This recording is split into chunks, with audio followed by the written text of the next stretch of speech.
Assalamualaikum warahmatullahi wabarakatuh. Salam sejahtera untuk kita semua. Yang saya hormati Bu Yulis Maulida Bernis, SEMM selaku pengampu mata kuliah Perekonomian Indonesia, dan yang saya banggakan teman-teman manajemen semester 5. Di sini saya selaku moderator akan memimpin jalannya hasil presentasi dari kelompok 6 yang berjudul Sistem Ekonomi Indonesia dalam Pasar Global. Sebelum masuk ke materi, izinkan saya mengenalkan anggota kelompok dari kelompok 6. Yang pertama ada Dede Husnul Khotimah, yang kedua ada Siti Ulfatun Hasanah, ketiga ada Maya Utami, keempat Irmawati, kelima Iskiatul Kiftiyah, keenam Harisma Dwi Septiana, ketujuh Muhammad Abdi Nugroho, kedelapan Nanda Lukmanul Hakim, dan kedelapan ada Ade Putri Yuniasari. Baik, langsung saja masuk ke poin yang pertama. Sistem ekonomi di era global.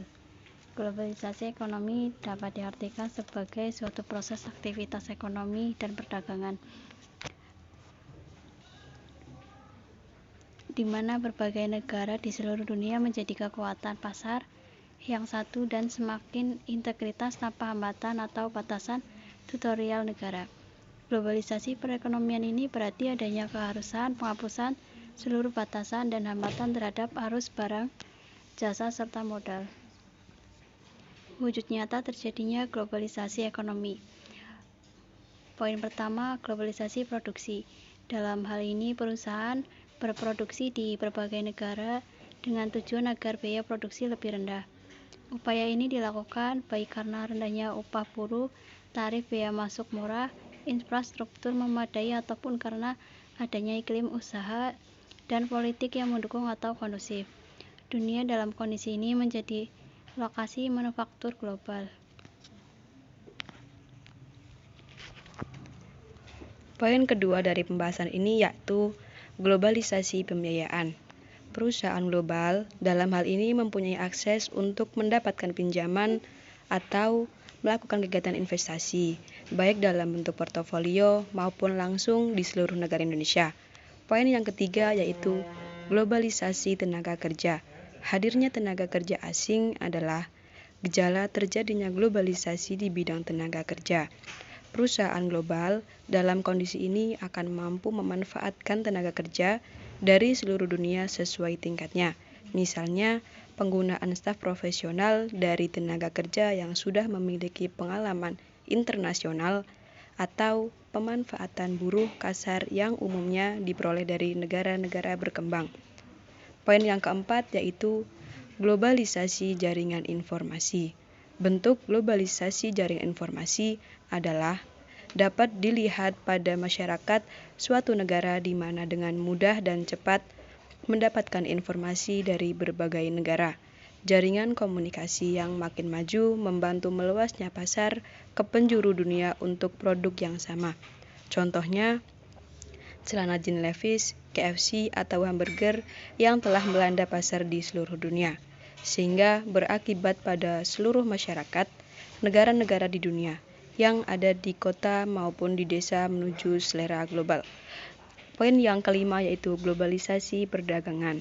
Di bidang perdagangan, globalisasi terwujud dalam bentuk penyeragaman dan penurunan tarif serta penghapusan hambatan-hambatan non-tarif, sehingga kegiatan perdagangan dan persaingan menjadi makin ketat, cepat, dan fair.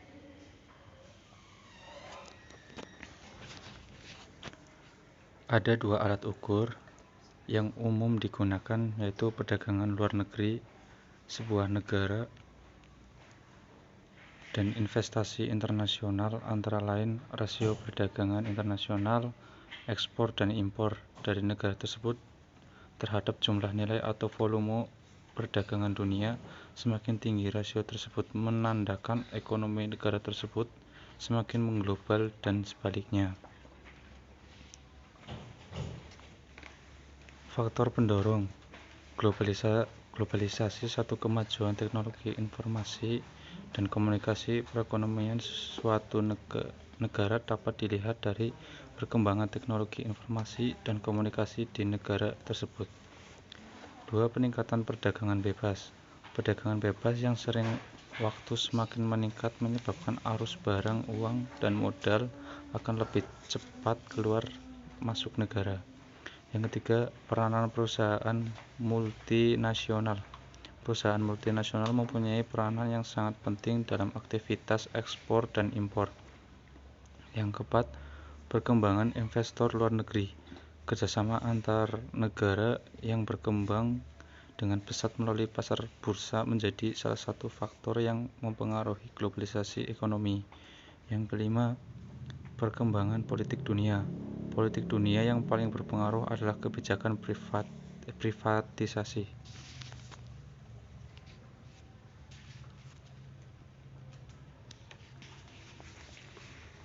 Dampak positif globalisasi ekonomi. Yang pertama, meningkatnya produksi global. Melalui spesialisasi dan perdagangan, maka faktor-faktor produksi dunia dapat digunakan lebih efisien.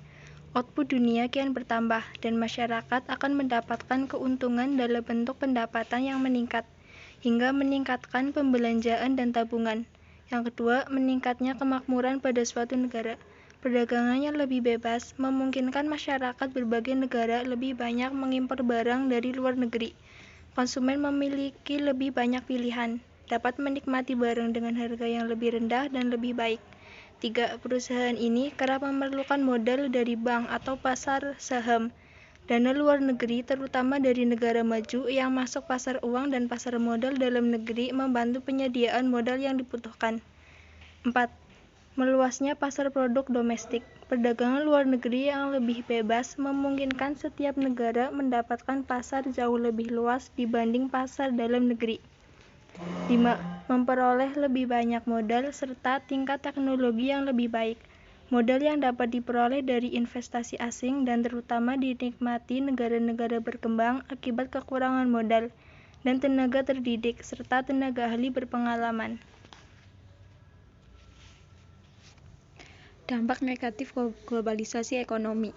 Poin pertama, menghambat pertumbuhan di sektor industri.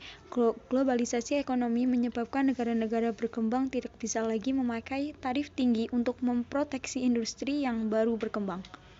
2. Memperburuk neraca pembayaran. Globalisasi ekonomi cenderung menaikkan barang-barang impor. Kondisi ini memperburuk neraca pembayaran dan mengakibatkan defisit. 3. Bertambah banyaknya investasi asing menyebabkan arus pembayaran keuntungan atau pendapatan dari investasi ke luar negeri akan makin meningkat. 4. Sektor keuangan semakin stabil. Arus investasi atau modal portofolio yang semakin besar menjadi salah satu efek dari globalisasi. Investasi dalam hal ini terutama meliputi partisipasi dana dari luar negeri ke pasar saham. 5. Di saat pasar saham mengalami peningkatan, dana ini akan mengalir masuk, neraca pembayaran bertambah baik dan nilai uang akan bertambah baik. Dan sebaliknya, di saat harga-harga saham menurun, dana dalam negeri akan mengalir ke luar negeri. Neraca pembayaran cenderung menjadi makin berat, makin buruk serta nilai mata uang dalam negeri merosot. 6. Memperburuk pertumbuhan ekonomi. Dalam jangka pendek pertumbuhan ekonominya menjadi tidak stabil. Dalam jangka panjang pertumbuhan yang seperti ini akan mengurangi lajunya pertumbuhan ekonomi. 7. Pendapatan nasional dan kesempatan kerja akan semakin lambat pertumbuhannya dan masalah pengangguran tidak dapat diatasi atau malah semakin memburuk. Peluang usaha di era globalisasi ekonomi.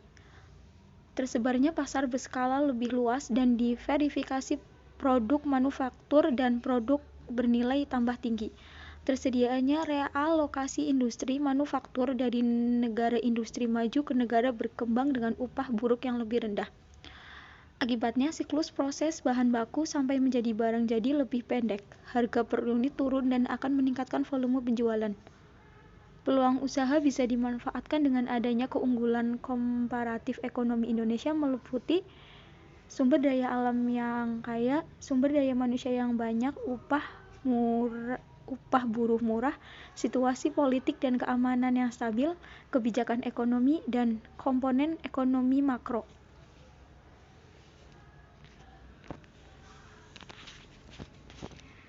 Selanjutnya yaitu daya saing global Indonesia. Jika sebuah negara ingin maju dalam segala hal yang penuh persaingan global, maka negara tersebut harus memilih tingkat daya saing yang tinggi. Daya saing yang tinggi dari suatu negara akan sangat membantu daya saing dari produk-produk yang diproduksi oleh negara tersebut. Daya saing suatu produk juga ditentukan oleh sejumlah faktor, baik internal, tingkat suku bunga yang mempengaruhi biaya produk atau investasi, produktivitas, dan sebagainya, sedangkan eksternal seperti struktur pasar global.